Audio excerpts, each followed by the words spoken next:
کئی لوگوں کو دیکھا کہ بیمار ہوتے ہیں، کبھی ہسپتال کا چکر، کبھی ڈاکٹر کے پیچھے. تو نبی علیہ الصلوۃ والسلام نے ایک حدیث پاک میں فرمایا، اس حدیث کو مسند احمد نے روایت کیا اور طبرانی نے روایت کیا کہ جو شخص فجر کے بعد 3 مرتبہ یہ دعا پڑھ لے، اللہ 4 مرضوں سے اس کو نجات عطا فرما دیتے ہیں. امید ہے کہ مستورات توجہ سے یہ بات سنیں گی اور اس کی اہمیت کو ذرا سمجھیں گی کہ جو شخص فجر کے بعد 3 مرتبہ یہ آیت پڑھ لے تو اللہ تعالیٰ اس کو 4 بڑے بڑے مرضوں سے بچائیں گے. نمبر 1، پاگل پن. اگر کوئی آدمی مینٹلی ان بیلنسڈ ہو، ریٹارڈڈ ہو،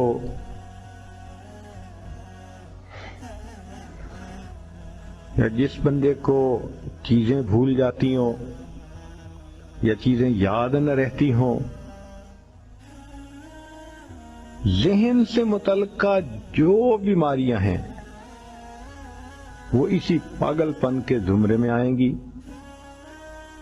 یا کسی کو مرگی کی بیماری ہوتی ہے، وہ بھی اسی زمرے میں آئے گی.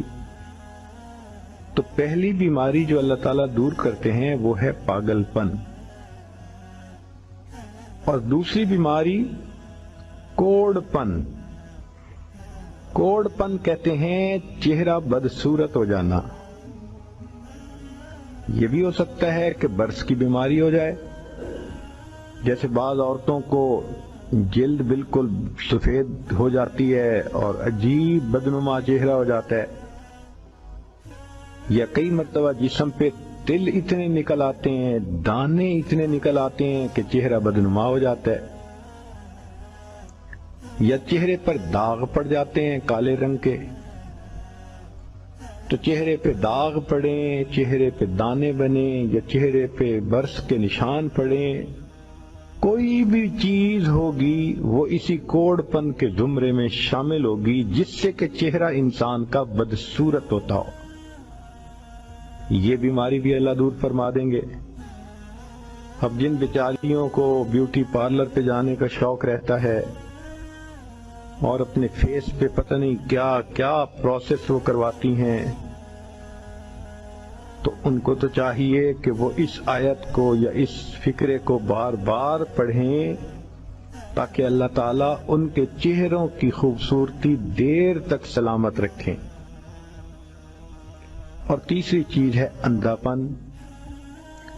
اندھے پن سے مراد یہ کہ آنکھوں کی بینائی ہی چلی گئی، یا آنکھوں میں موتیا بند آ گیا، یا آنکھوں پہ اینک لگانی پڑ گئی.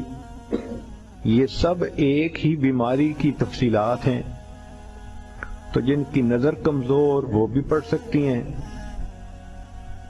یا جن کو لینز لگانے پڑتے ہیں، کنٹیکٹ لینز سے ہی یا کوئی اور، اس مصیبت سے بھی جان چھوٹ گئی. اور جن کی بینائی چلی گئی اللہ ان کے لیے بھی آسانیاں فرما دیتے ہیں. تو پاگل پن کی بیماری ختم، کوڑ پن کی بیماری ختم، اندھے پن کی بیماری ختم، اور چوتھا فرمایا فالج کی بیماری ختم. فالج ایک تو ہوتا ہے کہ انسان کا ہاتھ یا پاؤں کام ہی نہ کریں، اور ایک یہ بھی ہوتا ہے کہ اتنی ویکنس کہ عورت کہتی ہے مجھ سے تو کھڑا ہی نہیں ہوا جاتا، میرے پاؤں سن ہو جاتے ہیں، میرے ہاتھ سن ہو جاتے ہیں. یہ ساری چیزیں کمزوری اور فالج کی ابتدائی سٹیجز ہیں. تو یہ سب چیزیں ٹھیک ہو جاتی ہیں. اب بتائیں کہ اتنی بڑی بڑی بیماریوں سے جس بندے کو بچنے کی خوشخبری مل رہی ہو تو وہ تو پھر اس عمل کو کیے بغیر رہ ہی نہیں سکتا. اور یہ عمل دیکھو چھوٹا کتنا ہے. وہ جو فکرہ فرمایا حدیث میں وہ ہے سبحان اللہ العظیم وبحمدہ ولا حول ولا قوت الا باللہ. اتنا سا فقرہ پڑھنے پر اللہ چہرہ بھی پر نور بنا دیتے ہیں، میموری بھی تیز کر دیتے ہیں، اللہ تعالیٰ بینائی بھی تیز کر دیتے ہیں۔